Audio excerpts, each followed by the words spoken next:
Hello all. Today I'll be talking about our AMS product called IP Maestro. IP Infusion introduces IP Maestro network automation platform. IP Maestro is designed to simplify network management, to improve visibility, to enhance security and facilitate integration with other systems. We have key features with IP Maestro. It's simple and user-friendly GUI-based element management system. It has intuitive view of network topology, faults, performance, and inventory dashboards. It has internationalization support for multiple languages. It also has role-based user management and auditing logs. It has centralized log repository and so on. So let's get on to the high-level demo of the IP Master. I'm logging in with my admin credentials.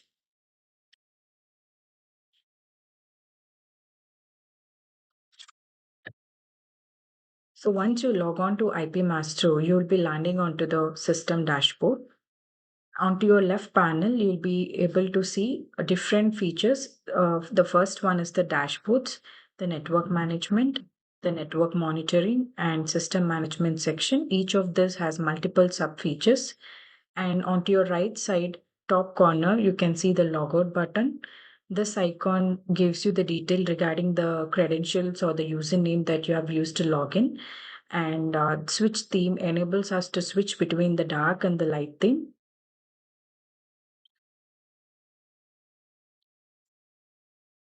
I'll get back to the light theme.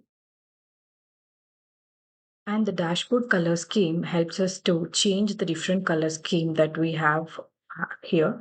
So once you select the color scheme, it is a global setting. All the dashboards colors will be changed accordingly.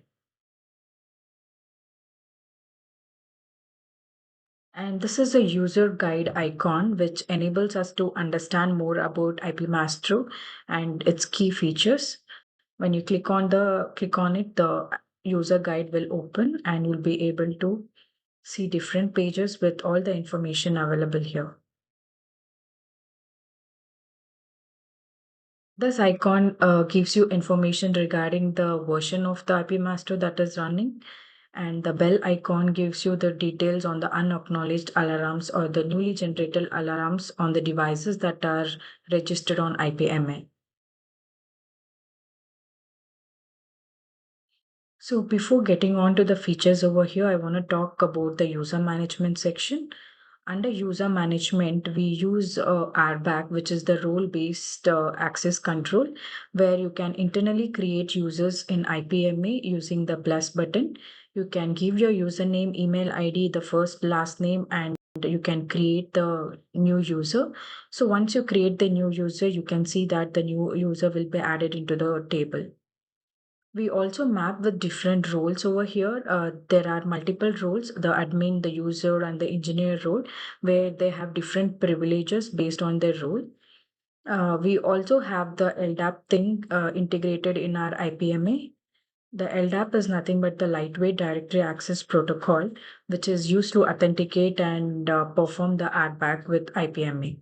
So once you configure your own LDAP provider here, you can map the LDAP groups into the IPMA roles using the map role options. So once the LDAP groups are mapped with the map roles, you can see all the users in our account sections. All the LDAP provider will also be listed here. You can see that under Federation Provider column, you have a name called LDAP provider for each of the users that was synced via the LDAP. So you can log into the IPMA web page using the LDAP user, and that will be authenticated and logged into our IPMA web page.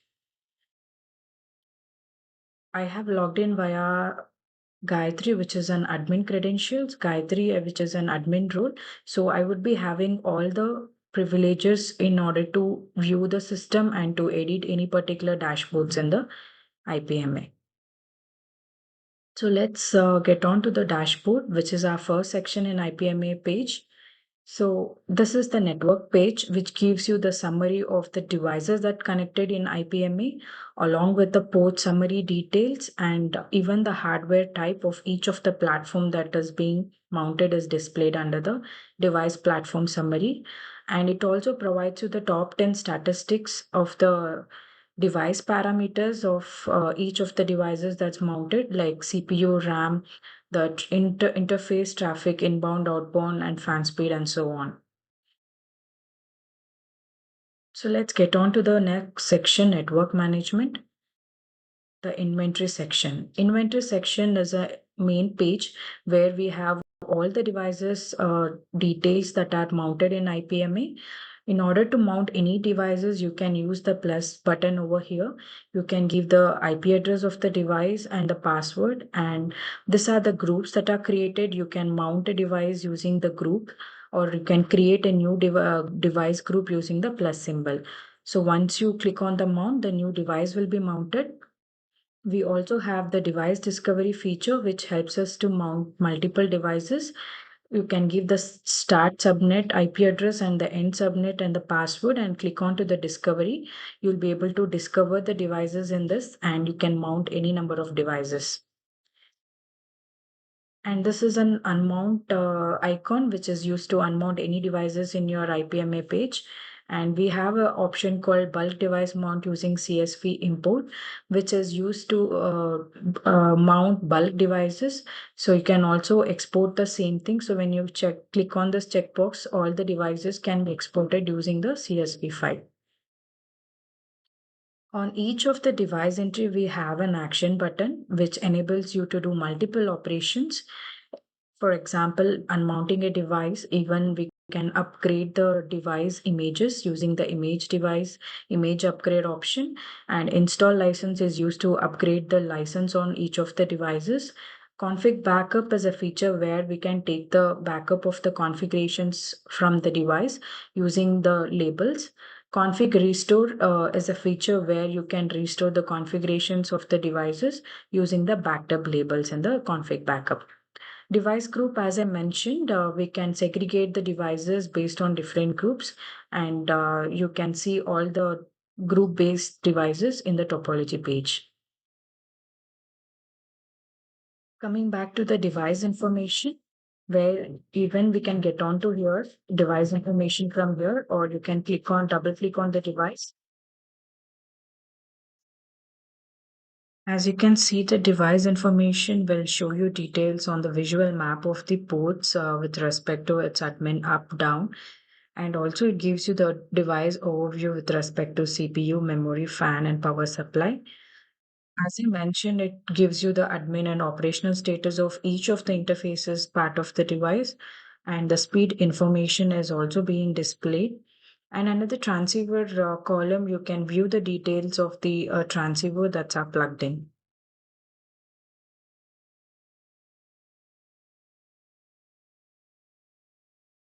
Coming back to the next section is the topology section. So here you can have the visual map of the devices that are connected in your topology. It also gives you the details regarding the ports that are connected between each of the network elements. The green color link indicates that the link is up and running, whereas the red dotted line indicate that the particular link is down. So you can also view the interface details saying that CE32 has been connected to the 125 device CE32, which is in status down. You can even double click on a particular device to view the device information page directly from the topology and view the admin or the operational status of each of the ports here. We also have filter based on the host name, the node ID, device IP, and the software version. And you can also segregate devices based on the alarms. If there are any alarms, it will segregate it. Right now, we have alarms generated on all of the device. The red border on each of the device shows that there are alarms generated on each of the device.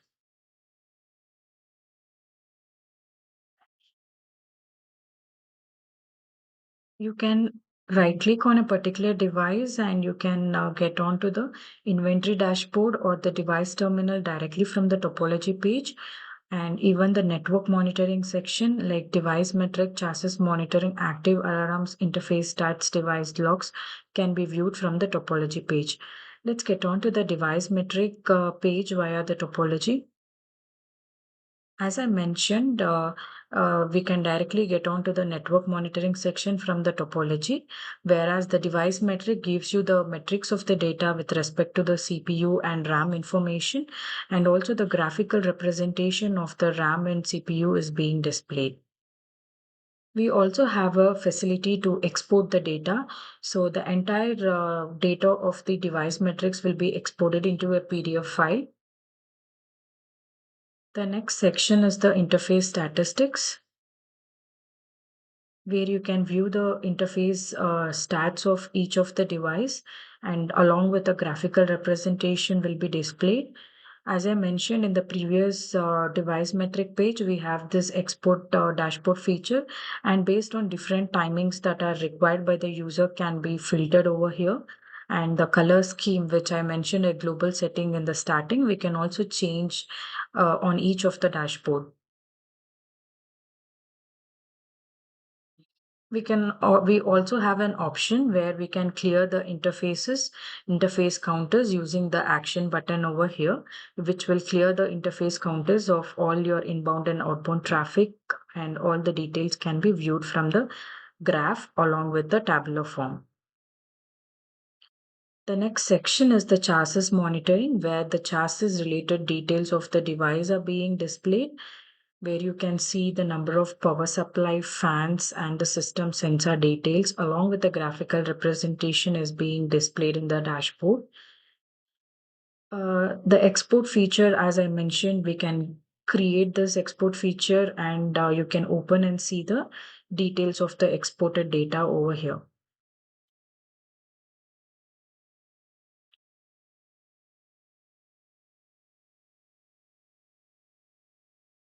The changing of the time and getting the data based on the time filtering can also be done on each of the dashboard. So the next section is the device logs. The device log section helps us to view the logs of the devices that are generated on a particular device using the syslog configuration, where you can view based on the description and the protocol details, and the log levels are being displayed. And the timestamp. The timestamp here records both the IP master server timestamp along with the timestamp of the log from the device when it has been received. So user can filter based on the different log levels or the protocol for easy access of the device logs. The next section is the config audit logs. This section is mainly captures the action that are performed in IPMA, and the admin logs captures the actions or the mount or the unmount actions that are performed in IPMA. So let's get on to the next section, that is the system management section. So under user management, we already spoke about the account and the user federation tab. But I want to highlight regarding on the roles. So we have different roles, as I mentioned, admin, user, engineer role. I have logged in via Gayatri, which is mapped to an admin role. So let's see what kind of restriction for the user test who has been mapped as an IP master operator role has. Let me log out and log in via the test user. Test, test 1, 2, 3.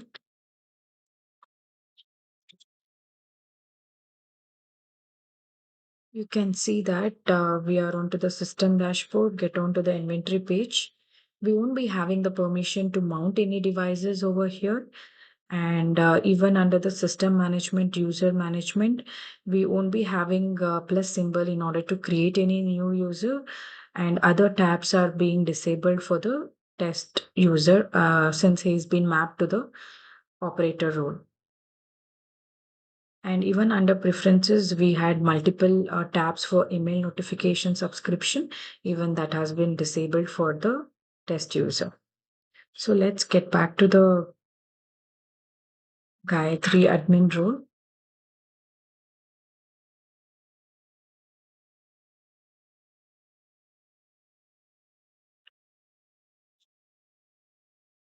So the next tab which I want to talk about is the session tab.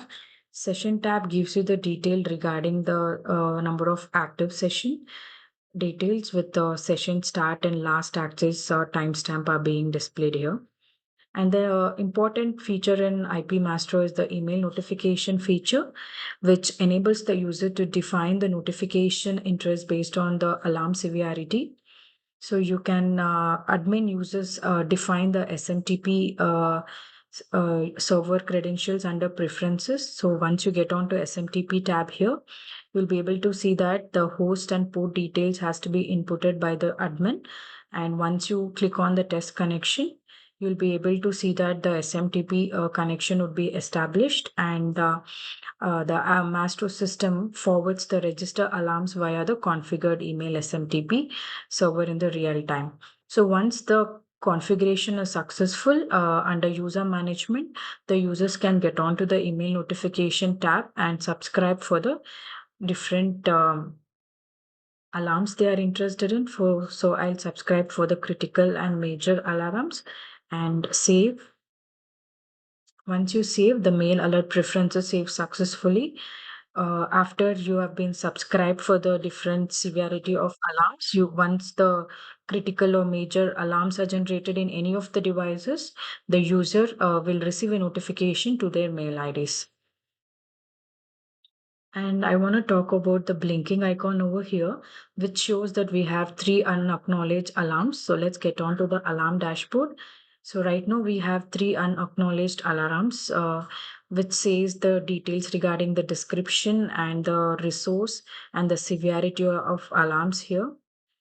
So basically, the alarm dashboard gives you the details regarding the different kind of alarms that are generated on all the devices that have been mounted in IPMA. We can get onto this dashboard, and you can also filter based on the critical alarms or based on the major alarms that is received. We can also acknowledge or unacknowledge the alarms. So once you get onto the all alarms, it will show all the alarms that are generated in the system. Once you get on to unacknowledge option, you'll be able to see the unacknowledged alarms. So you can start acknowledging the alarms by clicking on each of the alarms, and you can see that the number of alarm count got reduced to 0 now. So let's go generate one alarm and see whether we are getting the email notification for that. I did not talk about the device terminal access. So device terminal access gives you the access to the devices that are registered. And even for the devices which are not registered in IPMA, you can connect to it using by providing the host IP address and the username, and you can click on log into registered device 112, provide the password. Let me show IP interface brief. Let's try shutting down CE1.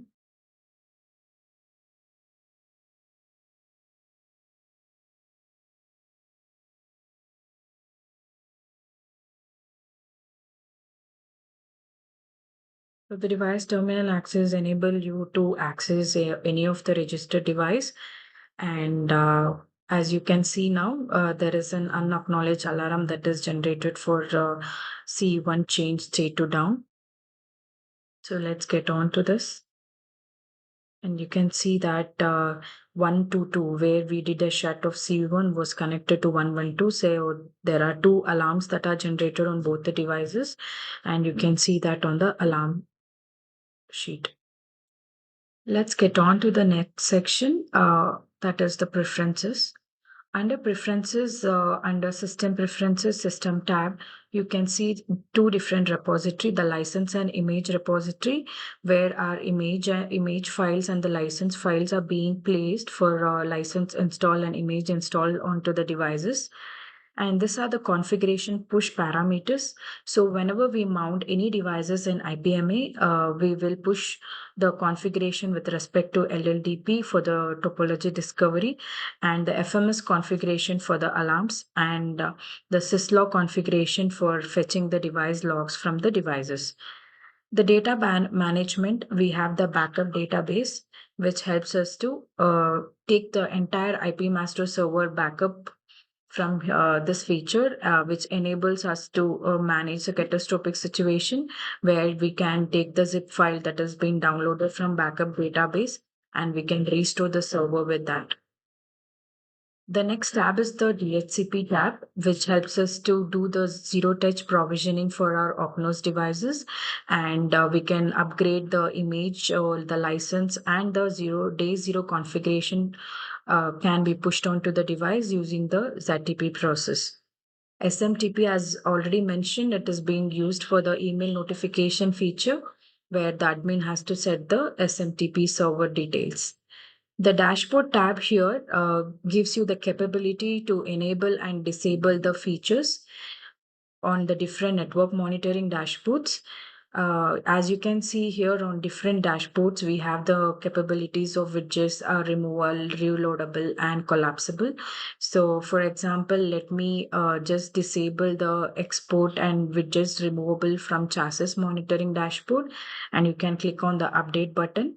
So once successfully updated, you can get on to the chassis monitoring dashboard, select any of the devices, and you will be able to see that the export icon which was here is now removed, and even the widget removable icon is being removed from all of the widgets here.